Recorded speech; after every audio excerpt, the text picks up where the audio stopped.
This is from February 24th, 2025.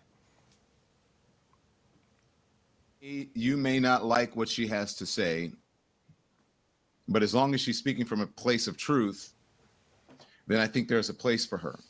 I think there's a place for all of us.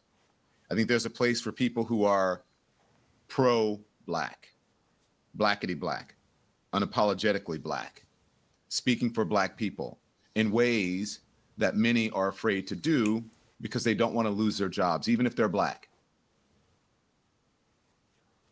In 1829, from the state of New York, shortly after slavery was outlawed, two gentlemen, John Russwurm and Samuel Cornish, founded the Freedom's Journal in order to offer a Black perspective on life and matters of the day.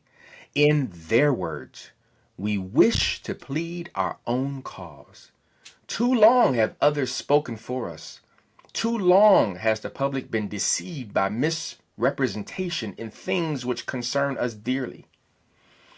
20 years later, orator and abolitionist Frederick Douglass launched the North Star, an anti-slavery newspaper, and from there we have built an important and influential legacy of Black media, from newspapers to magazines such as Ebony, Black Enterprise, Essence, and of course Jet, to television and cable shows, to newsletters, podcasts, and beyond. Irene, for those of us who are blackety black, what are the successes and challenges and perhaps the needs relative to Black media in this season?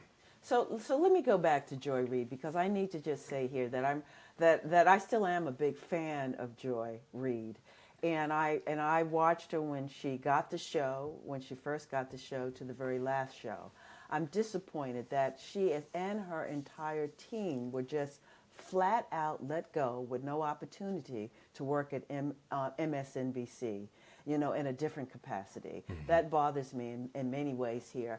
And then we've seen Black journalists go. The same time that Joy Reid says, this is my last show, we hear right around that same time that Lester Holt of NBC will be leaving this summer. But others have left. We've seen Tiffany Cross. I used to follow her. Jonathan Capehart. And Don Lemon, who opens the show for us. But let us not forget Melissa Harris Perry. Yeah. Let us never forget that. And so you begin to see the sort of very volatile nature of these networks, of working with these networks. I think what has bothered me most, and I guess we knew that the man at the White House was going after Black journalists, was when he went to the NABJ convention. This is the National Association of Black Journalists that was last year in Chicago.